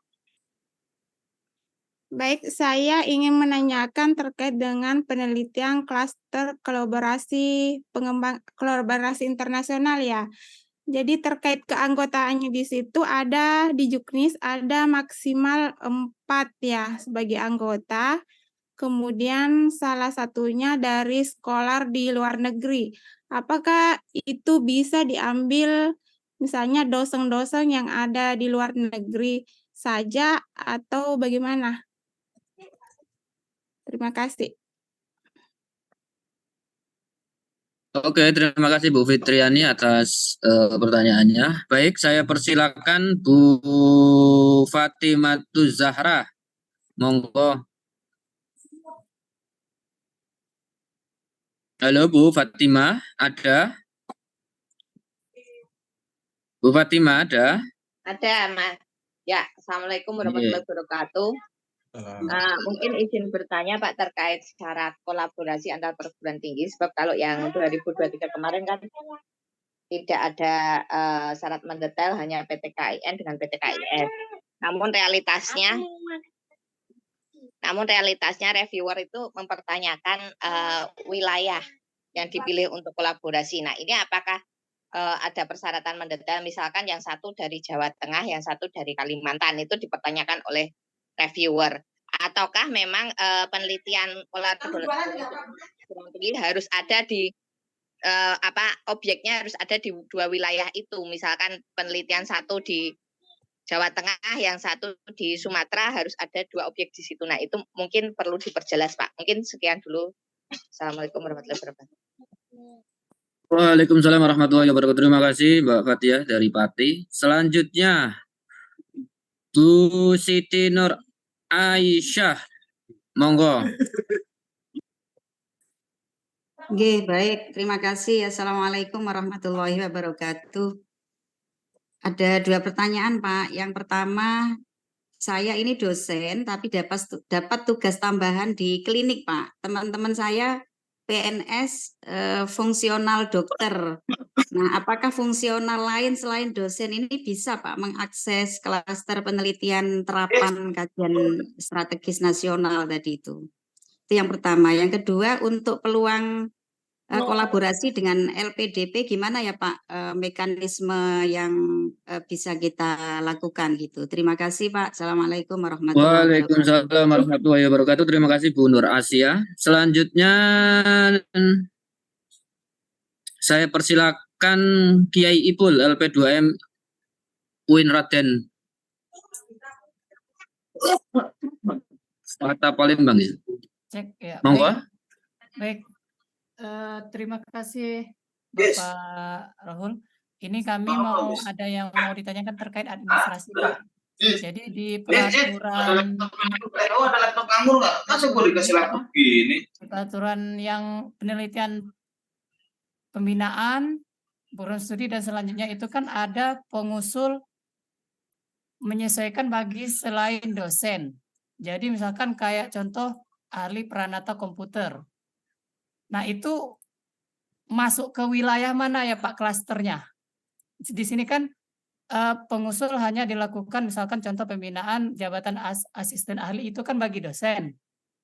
Nah, dan menyesuaikan bagi selain dosen. Nah, jadi misalkan kita contohkan kayak peranata komputer atau ahli pustakawan. Itu dia masuk di klaster mana Pak? Adakah secara detail yang diatur di klaster-klaster ini, Pak. Terima kasih, Pak.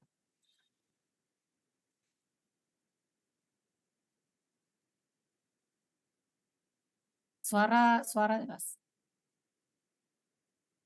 Baik, terima kasih dari LP2M UIN Palembang. Ada 5 pertanyaan baik dari Prof. Arif Maftuhin, ada Bu Fitriani, Bu Fatima, Bu Nur Asia, LP2M UIN Palembang, yang memang rata-rata terkait dengan yang pertama soal fungsional lainnya. Fungsional lainnya terkait dengan jabatan fungsional lainnya yang ada di sistem, apakah boleh mendaftar di beberapa klaster yang ada di pusat atau di Satker ya, terkait dengan kolaborasi kita tadi yang disinggung juga soal kolaborasi PTKIS mengenai lokus dan objeknya. Apakah ada guidance tertentu? Soal keanggotaan LN tadi juga disebutkan, dan soal tagihan-tagihan nominal bantuan apakah menyesuaikan dengan tagihan sebagaimana dengan PMK yang terbaru tadi Prof. Arif Maftuhin. Monggo saya kembalikan kepada Pak Kasubdit, minta arahannya, dan Pak Basit. Monggo Pak. Assalamualaikum. Halo Pak Basit. Pak Kasubdit lebih dulu apa gimana Mas? Pak Kasubdit sebentar. Oke.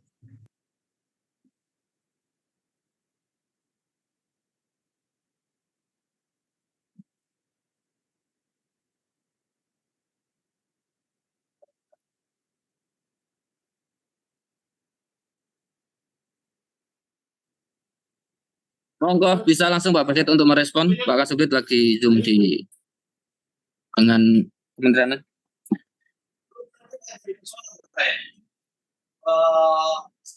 Suaranya Pak Basit belum keluar. Oke. Pertanyaan dari Prof. Arif Mabtuhin, ini penentuan jumlah di Juknis tidak sesuai dengan PMK. Di PMK itu menyebutkan maksimal, Prof. Nah, maksimal itu yang keluaran global itu sebesar 150 juta. Kemudian yang nasional maksimal 60 juta. Dan untuk kajian strategis, kajian aktual strategis ini maksimal 50 juta. Nah, di Juknis kita skemakan untuk pembedaannya. Tetapi pada prinsipnya itu maksimal. Artinya di bawahnya itu boleh, tetapi selebihnya itu tidak boleh karena melanggar ketentuan dari PMK tersebut. Nah, pertimbangan untuk menentukan klaster ini kan melihat jenis-jenis klaster yang kemudian dengan pertimbangan tertentu kita memberikan angka misalkan 100 juta atau 150 juta. Kemudian untuk kolaborasi internasional ini maksimal 4 orang, salah satunya dosen luar negeri, artinya bukan dosen Indonesia yang di luar negeri. Jadi dosen Indonesia yang kemudian sedang kuliah di luar negeri kemudian dilibatkan sebagai anggota dari tim riset kolaborasi internasional.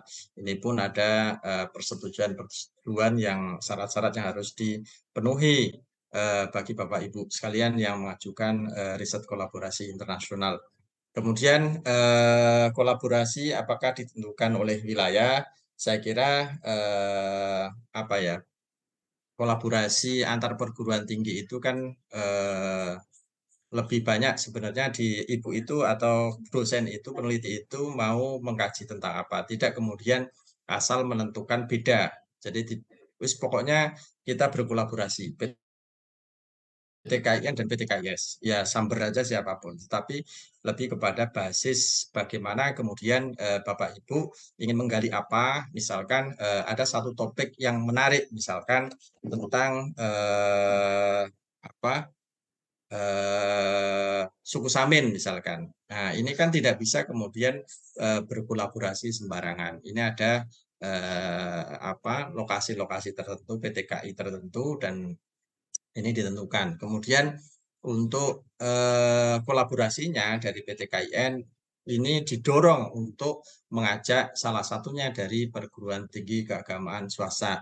Tujuannya apa? Untuk transfer knowledge, untuk upgrade pengetahuan, kemudian saling share data dan seterusnya. Ini artinya tidak sekedar kewilayahan. Kemudian fungsional tertentu. Ini di Juknis sudah disinggung terkait dengan kebijakan fungsional tertentu bisa mengakses di penelitian pembinaan atau kapasitas. Memang di tingkat pusat ini diperuntukkan untuk swasta. Sedangkan di tingkat PTKIN ini klaster itu dibuka untuk klaster bagi profesi lain selain dosen. Kemudian untuk skema dari akses ke LPDP ini nanti kita akan menilai, kemudian nanti kalau sudah disetujui, kemudian kita akan buka program tersebut Bapak Ibu. Jadi sehingga kita menunggu proposal yang kita sampaikan itu di ACC oleh LPDP. Kemudian pembinaan ya tadi sudah disinggung juga persoalan pembinaan kapasitas ini ada, tapi di kita tidak membuka untuk PTKIN. Mungkin itu saja respon dari saya. Kemudian secara teknis monggo Mas Rohul untuk menambahkan untuk teknisnya. Baik, terima kasih Pak Basit. Saya mau merespon beberapa hal terkait dengan yang ada di chat room ya. Saya mau coba chat room. Tahun terakhir LP2 UNSU menambah klaster BLU. Menambahkan klaster BLU bagaimana tahun 2000? Apakah dibolehkan atau mekanisme mengikuti Juknis 2024? Boleh Pak. untuk terkait dengan BLU monggo disesuaikan sebagaimana yang di Satker PTKIN ya. Silakan admin dari Satker PTKIN menghubungi admin Ritab Dimas di pusat. Penambahan juga untuk PTKIS belum dibuka ya Bapak Ibu ya. Jadi untuk Satker pusat terutama di Dikdis atau di Direktorat untuk pembukaan bantuan belum dibuka secara resmi. Jadi nanti ada edaran khusus masih ditanyakan oleh pimpinan terkait pembukaan tahun 2024. Adapun untuk juknisnya sama. Jadi mohon Bapak Ibu bisa mencermati atau melihat-lihat dulu ya terkait dengan isi yang ada di juknis yang sudah terbit semalam. Oke. Mohon maaf, tolong direspon pertanyaan. Tolong di-share prosedur atau persyaratan untuk bisa ikut penelitian Ritab Dimas. Monggo dibaca juknis yang sudah terbit ya Bapak Ibu ya. Juknis nomor 6571 itu terbit di tahun 2003 tapi peruntukannya untuk tahun 2024. Apakah ada aturan baru? Tidak ada. Monggo disesuaikan saja sebagaimana tabel 12 klaster yang ada di juknis. Ubah paspor di website tidak masuk di Gmail, mohon bantuannya. Saya tidak bisa login Ritab Dimas. Oh ya, ini terkait dengan ini memang ada kendala di server. Kalau untuk loginnya tidak bisa, bagi yang PTKIN bisa menghubungi admin masing-masing. Admin masing-masing di kampus masing-masing. Jadi ada 58 Satker PTKIN bisa menghubungi adminnya untuk dicoba atau untuk dibobolkan pasportnya. Adapun untuk yang di PTKIS seluruh Indonesia bisa menghubungi di pusat, dalam hal ini di Subdit Penelitian. Monggo. Tambah Pak, apakah kolaborasi boleh dari luar PTKI misalnya dengan dosen UNER? Boleh, monggo, itu boleh dilakukan terkait dengan kolaborasi antar lembaga ya. Jadi kalau kolaborasi antar lembaga itu boleh dari non PTKI, kayak semuanya BRIN itu boleh, monggo. Mohon pertanyaan nominal di atas belum masuk pada pedoman juknis 2000. Sudah dijelaskan tadi oleh Pak Basit bahwa standar yang digunakan di direktorat adalah menggunakan pagu maksimal. Jadi tidak melebihi pagu SBK yang dikeluarkan oleh Kemenkyu terutama ya Bapak Ibu ya. Apakah ada link itu? Ubah password di website sudah saya jawab. Pernah daftar tapi email kemudian lupa email dan password, apakah bisa mendaftar ulang? Jadi untuk pendaftaran ulang baiknya dihindari Bapak Ibu ya.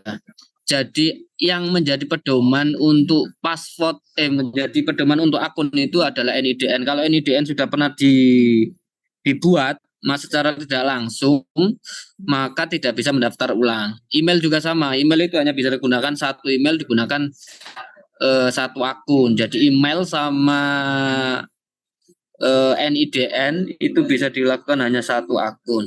Baiknya kalau seandainya ada masalah terkait dengan akun atau dengan email, monggo untuk yang PTKIN bisa menghubungi admin kampus masing-masing, dalam hal ini ya LP2M ya. PTKIN saya bilangnya, bukan PTKS. Kalau PTKIS langsung ke Subdit Penelitian.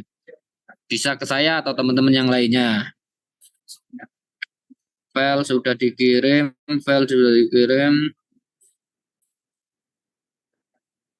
Apa ini?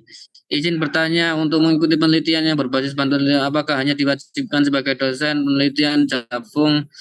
Kalau untuk akun Bapak Ibu ya, cukup hanya mengisi 4 poin. Yang pertama soal ya mengisi biodata yang ada di sistem ya. Yang kedua ya soal lampiran ijazah S1, S2, S3.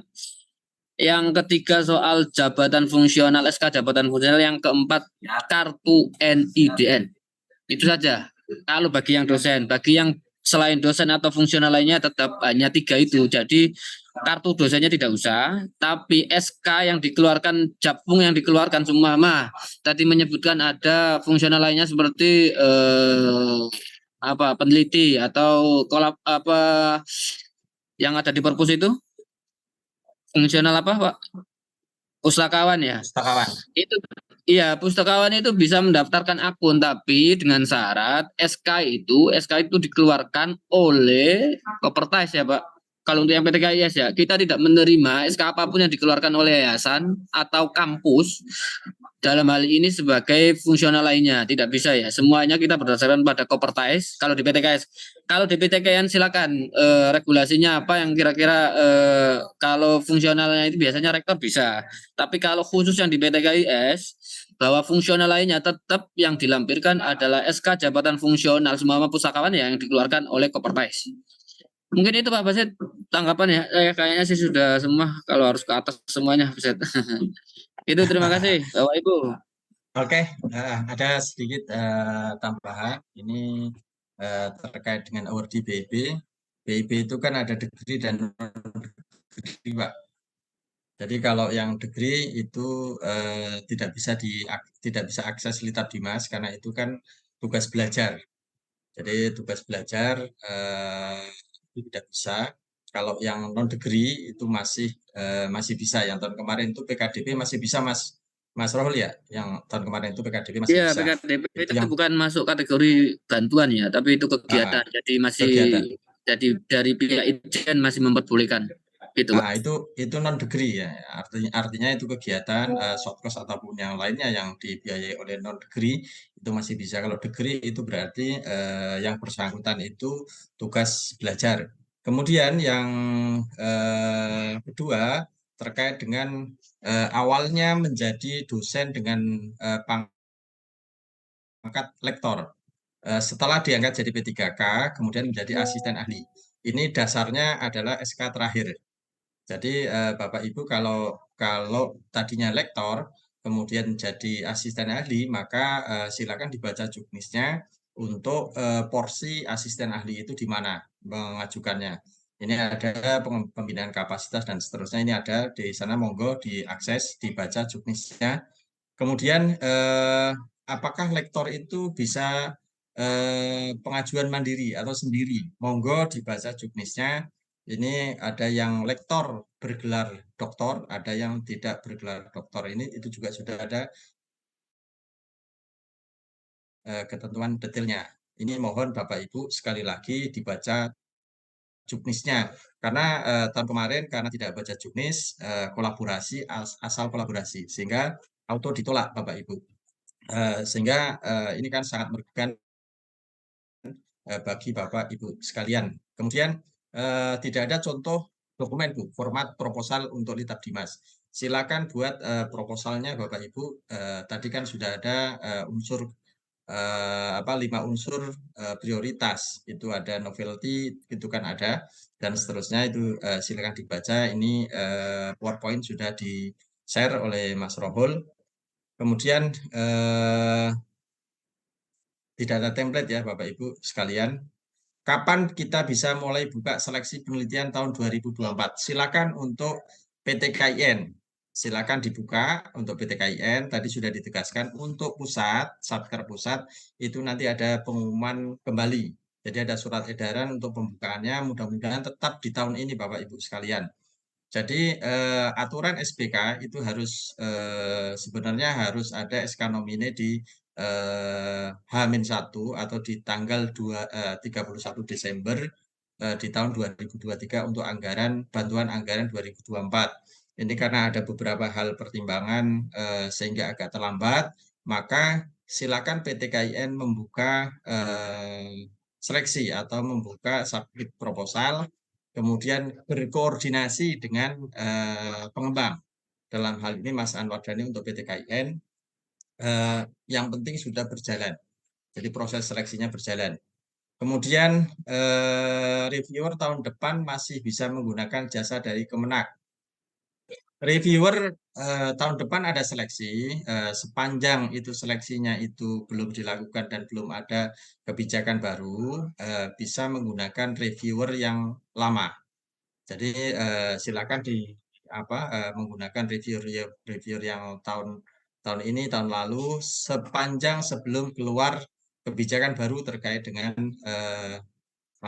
reviewer di tahun 2024.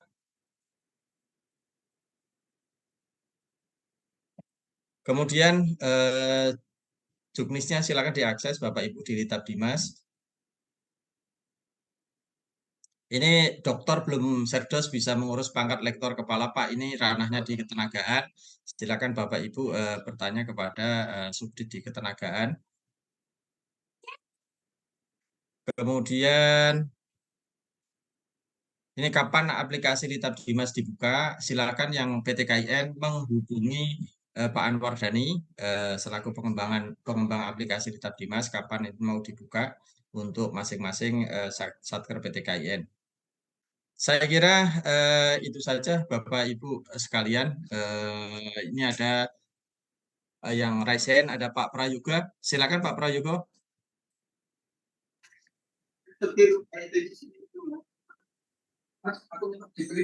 Kalau ada yang ingin ditanyakan, Bu Else Purwandari. Oke, kalau tidak ada, saya kira dicukupkan, Nggih. Nggih. Hadir, Pak. Oke, Bu Else, silakan, Bu. Bismillahirrahmanirrahim. Assalamualaikum warahmatullahi wabarakatuh. Terima kasih Bapak Abdul Basit dan Pak Subdit Litab Dimas atas kesempatannya. Saya dari PTKIS, Pak. Untuk tahun ini enggak ada ini, Pak, ya, apa namanya, untuk penghargaan menjadi pemakalah yang apa namanya, conference gitu, Pak, ya. Kemudian yang kedua, untuk kolaborasi dengan Dudi itu apakah perguruan tingginya harus perguruan tinggi vokasional atau kami di non vokasional bisa mengajukan proposal?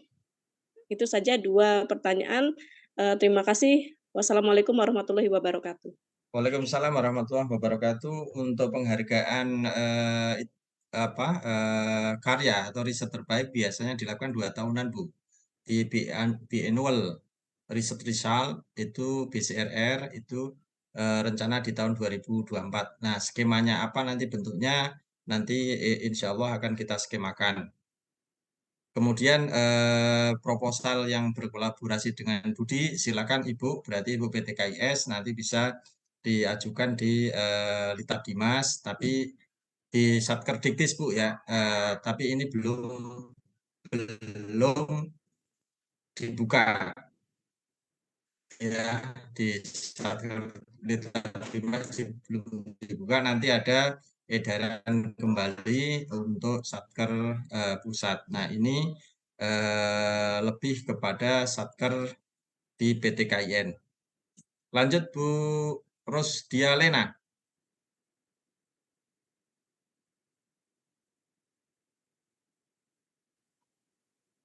Baik, terima kasih. Assalamualaikum warahmatullahi Silakan, Bu. wabarakatuh. Iya. Assalamualaikum warahmatullahi wabarakatuh. Terima kasih atas waktu dan kesempatannya Pak Subdit dan Bapak Abdul Basit. Kesempatannya pertama saya mau bertanya berkenaan dengan yang di slide yang ke-11 tadi kalau tidak salah ada yang mengubah paradigma penelitian yang mana sebelumnya tim peneliti itu disebutkan dengan laporan SPJ, kuitansi dan lain-lain tadi ceritanya kan ya Pak ya. Kemudian sehingga terindikasi hasil atau katakanlah luaran dari publikasi, luaran dari penelitian dalam bentuk publikasi, apakah itu artikel ataupun haki atau hak paten lainnya, itu dikatakan termasuk kategori rendah.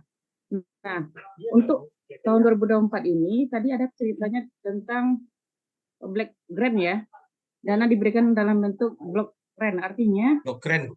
Ya, block grant ya, artinya ada perubahan di sini, berarti tim peneliti tidak lagi disibukkan dengan kuitansi dan SPY, tetapi dalam bentuk luaran, apakah sama paradigma saya hari ini yang saya terima dari penjelasan Bapak Abdul Basit atau tidak begitu? Terima kasih. Assalamualaikum warahmatullahi wabarakatuh.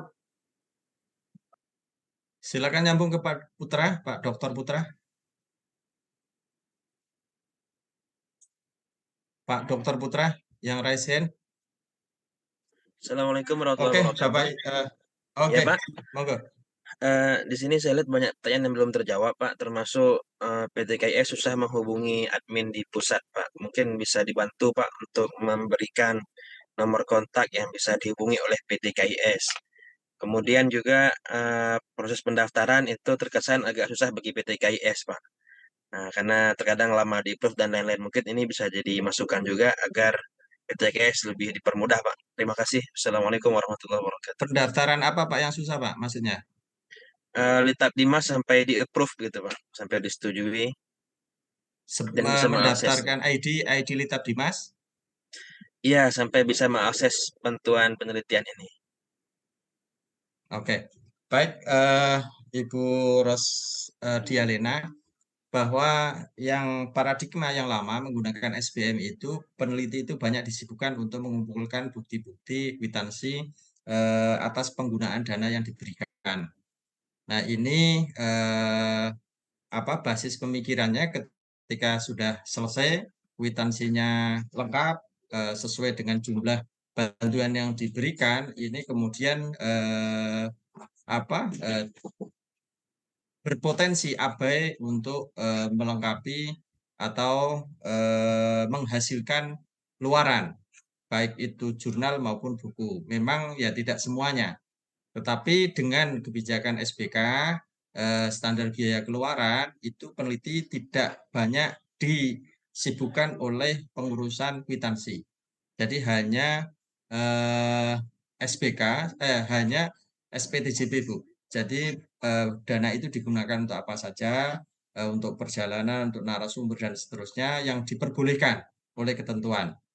Nah, kemudian ditandatangani di atas materai peneliti atau di atas materai penerima bantuan. Nah, yang dicek itu keluarannya, outcome-nya. Nah, kalau pengajuan bantuan itu misalkan di pembinaan kapasitas, kemudian keluarannya outcome-nya itu jurnal nasional bereputasi, misalkan Sinta 2, maka itu yang akan dicek Bapak Ibu. Nah, kalau kemudian capaiannya itu di bawah itu, atau kemudian tidak melengkapi capaiannya, kalau tidak melengkapi capaiannya atau luarannya, maka Bapak Ibu akan susah untuk mendapatkan bantuan di tahun berikutnya. Karena apa? Belum memenuhinya itu rendah, tidak sesuai dengan ketentuan juknis, ini potensi temuan dan Bapak Ibu bisa mengembalikan. Meski demikian, itu proses risetnya tetap dipantau. Bapak Ibu harus input untuk logbooknya, kemudian prosesnya sudah sampai di mana, itu kan ada review proses, itu Bapak Ibu. Kemudian terkait dengan akses, ini mohon izin Mas Rohul untuk mengirimkan nomornya. Ini beliau admin Litap Dimas, Mas Abrohul Isnaini. Nanti Bapak Ibu bisa kalau mendaftarkan akun Litap Dimas, tidak kemudian serta-merta di approval oleh Mas Rohul. Jadi ketika Bapak Ibu masuk mengajukan, nanti ada waktu-waktu tertentu, kemudian kami secara tim melakukan persetujuan atau approval terhadap pengajuan ID Bapak Ibu sekalian. Kemudian ini jelas tadi apa yang disampaikan di tahun 2023 dan tahun 2024 ini Pak Direktur itu banyak mengafirmasi proposal penelitian yang diberikan oleh yang diusulkan oleh swasta. Tahun kemarin itu sebesar 10 miliar itu untuk swasta. Nah, apakah dari proposal Bapak Ibu yang masuk itu kemudian tidak lolos? Ini kewenangannya reviewer yang menilai kelayakan proposal dari Bapak Ibu sekalian. Oke. Jadi tetap mekanismenya kita lakukan meskipun ada kebijakan-kebijakan afirmasi yang diberikan oleh Pak Direktur. Mungkin itu saja Mas Rohul, dan ini mohon izin nanti karena ada permintaan nomor Mas. Bukan nomor rekening kan Bu? Saya coba mau monggo Mas Rohul. Pak Basit ya, terkait dengan akun ya, mohon izin. Selama ini dan setahu saya ya, untuk soal akun itu biasanya kita menolkan ya. Dari kapanpun itu kita menolkan. Jadi memang soal akun ini sebenarnya kalau divalidasi itu Bapak Ibu ada catatan revisi, maka baiknya Bapak Ibu merevisi dulu terus habis itu diajukan kembali ya. Kalau itu tidak diajukan kembali maka secara tidak langsung akun itu tidak akan pengajuan. Jadi mohon Bapak Ibu dipastikan bahwa pengajuan itu, setahu saya itu untuk 2023 ya, terakhir 2023 ketika pengajuan akun itu sudah saya nolkan sebelum 1 minggu pendaftaran itu ditutup. Jadi Bapak Ibu juga tolong diwajibkan juga untuk teman-teman disosialisasikan bahwa 4 syarat pembuatan akun, 4 syarat pembuatan akun itu yang terkait dengan apa ya, file PDF ijazah, terus file kartu NIDN sama file PDF SK Jabung sama biodata lengkap. Kalau ini terpenuhi, saya kira sih tidak akan bolak-balik untuk penyetujuan. Tapi perlu diingat juga ketika ditolak, nanti Bapak Ibu kan ada notifikasi bahwa ini kurang. Lah, mohon kiranya Bapak Ibu juga harus merevisi ajuan itu. Jadi diupload kembali, setelah diupload kembali, biasanya biodata belum lengkap ya kita akan kasih catatan. Lah, setelah itu dibuat, setelah itu diberi catatan, itu diajukan kembali. Kalau itu tidak diajukan kembali, saya kira sih nggak akan masuk di sistem kita gitu ya. Jadi kalau soal cepat dan tidak cepatnya sih saya kira sih kita kan berusaha 0 ya. Kayaknya sih teman-teman juga tahu kalau soal pengajuan akun itu di Subsidi tidak berlama-lama, maksudnya hanya 1 detik 2 detik juga selesai asalkan yaitu 4 poin itu terpenuhi. Itu catatan saya. Nomornya Mas Ruhun itu. Nomor sebenarnya sih ada beberapa edaran itu kan ada ya. Ada beberapa edaran yang PTKI saya kira sih beberapa edaran-edaran yang terkait dengan Litab Dimas saya kira sih ada. Tapi untuk kalau nomor sih monggo. Bisa nanti saya di chat ya. Nanti saya kirim di Tapi kalau untuk menyebutkan langsung kayaknya spotnya ini. Oke. Jadi Bapak Ibu itu seperti itu Bapak Ibu. Untuk FAI itu monggo ya. Untuk Fakultas Agama Islam di PTU silakan, ini ada akses juga untuk mengakses di Litab Dimas. Kemudian tadi sudah dijelaskan untuk approval Bapak Ibu ketika mengajukan ID Litab Dimas, ini sudah dijelaskan tadi kawan-kawan itu tadi biasanya waktu-waktu tertentu tidak terkumpul jadi satu Bapak Ibu. Jadi kawan-kawan selalu diingatkan, kawan-kawan Litab Dimas ya selalu diingatkan untuk mengenolkan para pengusul ID Litab Dimas. Lebih-lebih di saat pembukaan Pak. Jadi sebelum pembukaan itu biasanya dinolkan semua agar Bapak Ibu sekalian bisa mengakses bantuan. Yang berikutnya tadi kita diingatkan itu dibaca. Mungkin persyaratannya belum terpenuhi. Kemudian nanti diajukan kembali kalau sudah terpenuhi. Itu ya. Ini sudah jam 11. Bu Aina Amalia. Monggo Bu Mia. Terima kasih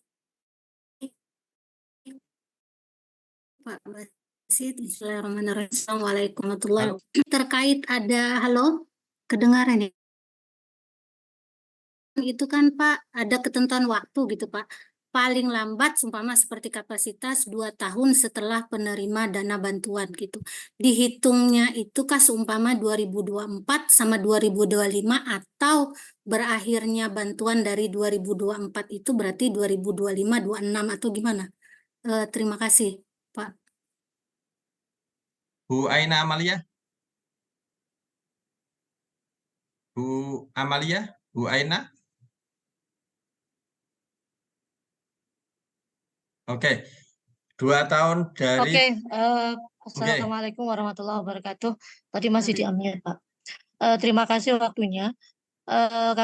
Kami Aina Amelia dari STAIM Kertosono cukup mengapresiasi ya Kementerian itu memberikan afirmasi yang tinggi kepada PTKIS begitu. Tapi ini ada sedikit pertanyaan untuk seleksi di secara administrasi itu bagaimana mekanismenya? Karena begini, untuk penelitian tahun 2023 kemarin itu ada yang mengajukan penelitian untuk klaster survei nasional. Dan itu kan syaratnya adalah lektor kepala. Nah, kebetulan eh, kami tidak lolos karena apa namanya, syaratnya tidak terpenuhi, yaitu lektor kepala. Karena kami waktu itu masih lektor. Nah, kemudian setelah kami periksa di daftar yang bisa yang apa namanya diterima, itu ternyata juga lektor gitu. Jadi ini dan kebetulan yang lektor itu yang menerima untuk klaster survei nasional itu masih lektor juga gitu. Dan dia dari PTKIN. Nah, ini kan apa namanya ada apa ketidakadilan barangkali begitu. Jadi ini saya pertanyaan bagaimana mekanisme untuk apa namanya penyelesaian itu gitu. Kok bisa jadi berbeda perlakuannya begitu. Mungkin begitu Pak yang bisa kami sampaikan pertanyaannya. Assalamualaikum warahmatullahi wabarakatuh. Waalaikumsalam warahmatullahi wabarakatuh. Terima kasih Bu Ainah. Seleksi administrasi itu terkait dengan syarat-syarat yang dipersyaratkan dalam juknis, ya, dalam juknis. Kemudian itu kalau tidak memenuhi syarat maka itu secara administrasi tertolak. Kemudian tidak hanya satu. Jadi untuk seleksi administrasi itu tidak persyaratan pertimbangan tidak hanya satu, ada beberapa item. Selain itu kemudian keanggotaannya dan seterusnya. Itu ya. Kemudian yang tadi apa Mas? Pertanyaan yang pertama, Ibu Maria, mohon diulang Bu.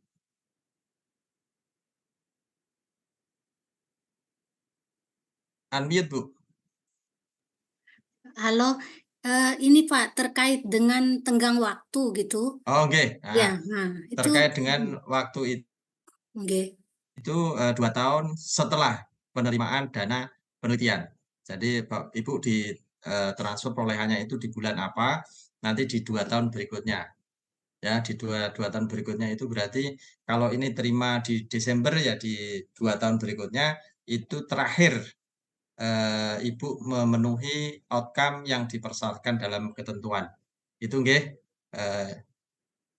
Oke, lanjut Mas. Mungkin ada tambahan? Kalau yang belum penelitian sama sekali, monggo bergabung. Syaratnya bukan persoalan belum pernah meneliti, tapi syaratnya ada jabatan-jabatan fungsional yang dipersyaratkan dalam juknis. Mungkin ada tambahan Mas Rohol secara teknis? Cukup Pak, saya kira sih sudah jam 11.15 ya. Dan sudah menjelang waktu sholat Jumat. Kalau cukup, Bapak Ibu sekalian, mudah-mudahan bisa mengakses yang swasta yang belum mengajukan ID Litab Dimas atau yang pernah gagal pengajuan Litab Dimas, monggo diajukan kembali sebelum nanti secara resmi untuk klaster diktis itu dibuka. Iya, Nah, Pak, ini betul nomor juga ya. Bagi teman-teman yang masih terkendala soal admin, silakan nanti di chat ininya saja, bukan di chat di WA, nama emailnya saja sama nama kampusnya, biar bisa mempercepat pengecekan secara namanya. Jadi kan kalau seandainya ada yang masih belum divalidasi, bisa divalidasi langsung gitu Pak ya. Jadi teman-teman yang masih kampusnya masih ada kendala, bisa jadi itu belum diajukan kembali. Tadi saya cek itu tadi yang ada di grup itu belum diajukan kembali, terus saya cek sudah saya validasi. Monggo Bapak Ibu yang masih belum terkait dengan PTKIS ya. Kalau untuk PTKIS masing-masing admin ya, karena PTKIS kan seluruh Indonesia. Itu terima kasih Pak Wasid. Oke, yang untuk admin itu di WA saja Bu ya, di texting lebih mudah dan di situ kan tertulis sehingga ngeceknya lebih gampang. Oke, Bapak Ibu sekalian, mudah-mudahan bisa akses untuk bantuan penelitian Litab Dimas baik di Satker PTKIN yang khusus dosen-dosen dari PTKIN dan yang nanti swasta maupun dosen PTKIN yang bisa berkesempatan untuk akses bantuan Litab Dimas tahun 2024 untuk penelitian berbasis SBK nanti akan diumumkan kembali yang khusus untuk Satker pusat. Kemudian untuk Satker PTKIN ini kan ada pertanyaan BLU, bagaimana dengan BLU? Itu di surat edaran itu ada ketentuan PTKIN bisa membuat juknis turunan yang kemudian diskemakan kebutuhannya di kampus dengan catatan tidak bertentangan dengan juknis yang ada, juga tidak bertentangan dengan peraturan atau ketentuan perundang-undangan yang berlaku, ya Bapak Ibu yang dari PTKIN. Saya kira kita cukupkan, kita mohonkan ke Pak Kasubdit untuk memberikan closing statement terkait dengan sosialisasi edaran pembukaan penelitian Litab Dimas. Monggo Pak Kasubdit. Ada Mas, Bapak.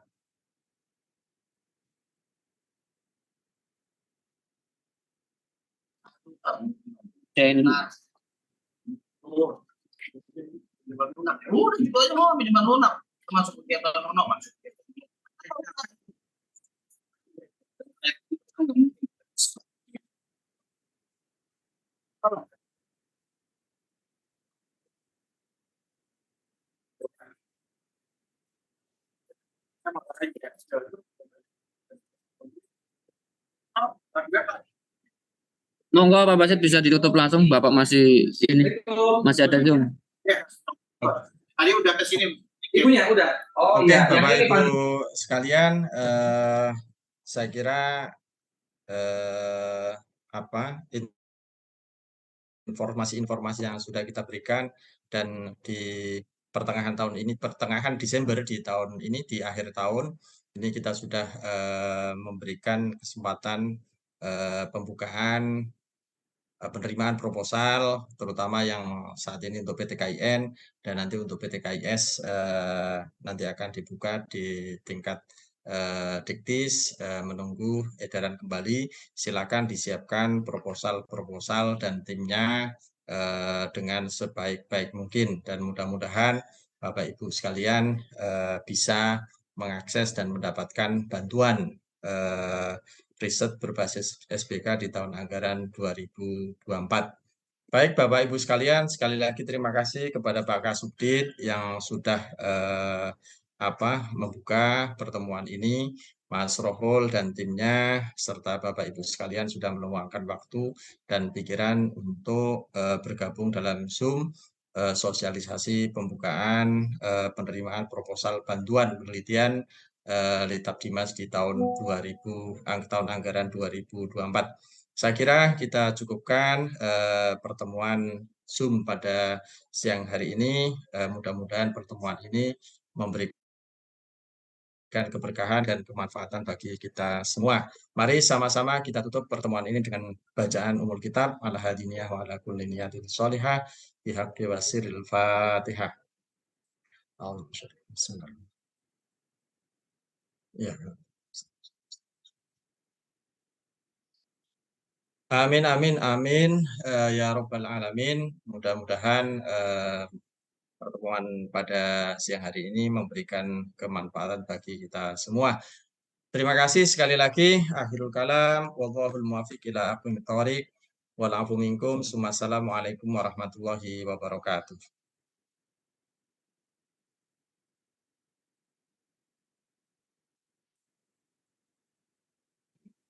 Waalaikumsalam warahmatullahi wabarakatuh. Waalaikumsalam Pak Basit. Terima kasih. Mas Rohul. Terima kasih Bapak Ibu. Terima kasih Mas Rohul. Assalamualaikum. Warahmatullahi wabarakatuh. Terima kasih Pak. Assalamualaikum. Izin lab. Terima kasih Pak. Sama-sama Ibu. Terima kasih Pak ilmunya. Ya, sama-sama. Kalau ada yang nggak bisa nanya lagi. Nanya Ibu. Terima kasih Pak. Sama-sama. Terima kasih Pak. Sama-sama Pak Muhdinur.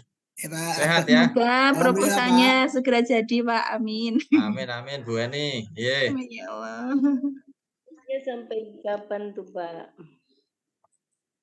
Oke, nanti ada admin ya, ditanyakan ke admin. Oh iya, terima kasih. Sehat. Terima kasih Mas Rohul, Pak Basit izin. Oke, sama-sama. Yain Langsa. Matur nuwun Mas Abrohul, Pak Basit. Oke, monggo. Supaya kan Sami. ini tinggal bikin realnya aja kan? Realnya aja cukup apa enggak kan?